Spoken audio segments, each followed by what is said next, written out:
Imagine you're in a busy coffee shop, waiting for your order. The barista calls out, "Large latte for Alex." You respond with a quick, "Got it," or "Thanks," and everything moves smoothly.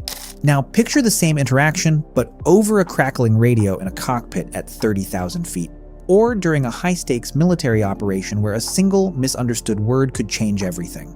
In those moments, people rarely say "got it" or "understood." Instead, you hear that crisp, familiar phrase, "Roger that." Roger that. Copy, maintain heading 270. It's a small linguistic habit we encounter in movies, air traffic control recordings, police procedurals, and even casual group chats. But why this particular phrase? Why not something more straightforward like "understood" or "okay"? The answer lies in a century of communication challenges, where clarity wasn't just polite, it was essential for survival. But here's where it gets interesting. The story begins long before voice radios, back when messages traveled as dots and dashes. In the early days of wireless telegraphy around the late 19th and early 20th centuries, operators used Morse code. Transmitting long sentences was slow and prone to errors. Static, weak signals, or simple fatigue could garble words. So they developed shorthand. To confirm a message had arrived intact, the receiving operator simply tapped back a single letter. R. It stood for received. Short, efficient, unmistakable in code. When voice radio emerged in the 1910s and 1920s, first for ships, then aircraft and military use, the need for brevity carried over. But speaking the letter R alone over noisy channels wasn't reliable.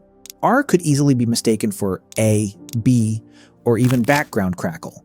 Communicators needed a better way to convey letters clearly.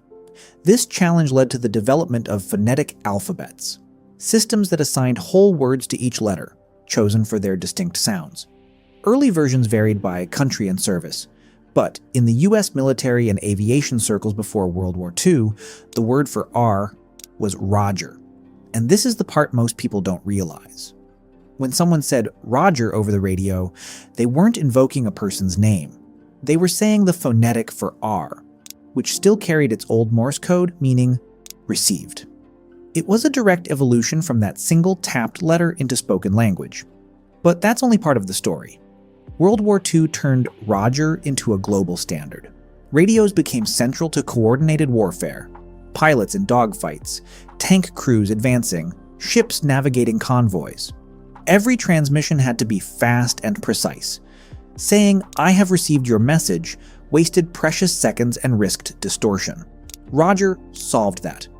One syllable, clear, universally recognized among Allied forces. It signaled not just receipt, but discipline and professionalism. You were part of the system, trained to keep chatter minimal. After the war, the phonetic alphabet evolved.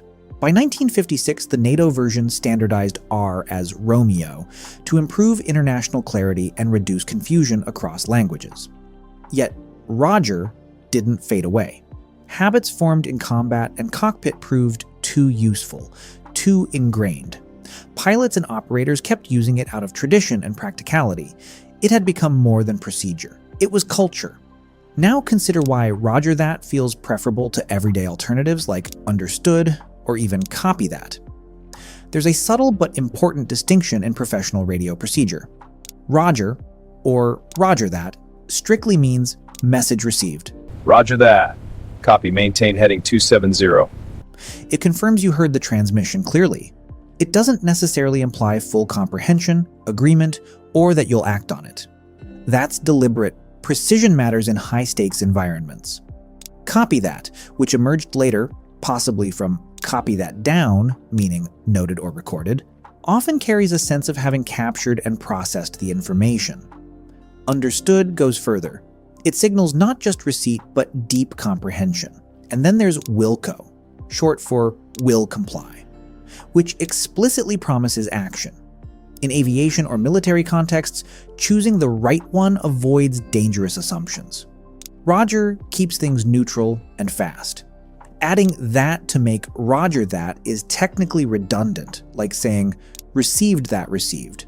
But language doesn't always follow logic. The extra word adds emphasis, rhythm, a touch of conversational confidence. It feels more definitive, more reassuring over the air. But here's where it gets interesting again. Beyond function, RogerThat carries a certain tone. It's sharp, assertive, cuts through noise. Compare it to OK, which can sound tentative or casual. Intense situations, that crisp delivery reassures, I'm locked in. We're connected. No wonder it migrated from radios to pop culture. Hollywood latched onto it as shorthand for competence and cool-headedness. Today, we borrow it casually. At work, in texts, even jokingly with friends, without thinking about the static-filled rooms and wartime skies where it was born. It's a tiny linguistic survivor, a reminder that everyday phrases often carry deeper histories of innovation and necessity. So the next time you hear RogerThat, whether from a pilot, a character in a film, or someone handing off a task, you'll know it's not about some mysterious Roger. It's about a chain of clarity stretching back over 100 years, from Morse code shorthand to modern conversation. If this kind of thinking resonates with you, consider subscribing. And if you found this episode useful, a simple like helps more people discover it. I'll see you in the next one.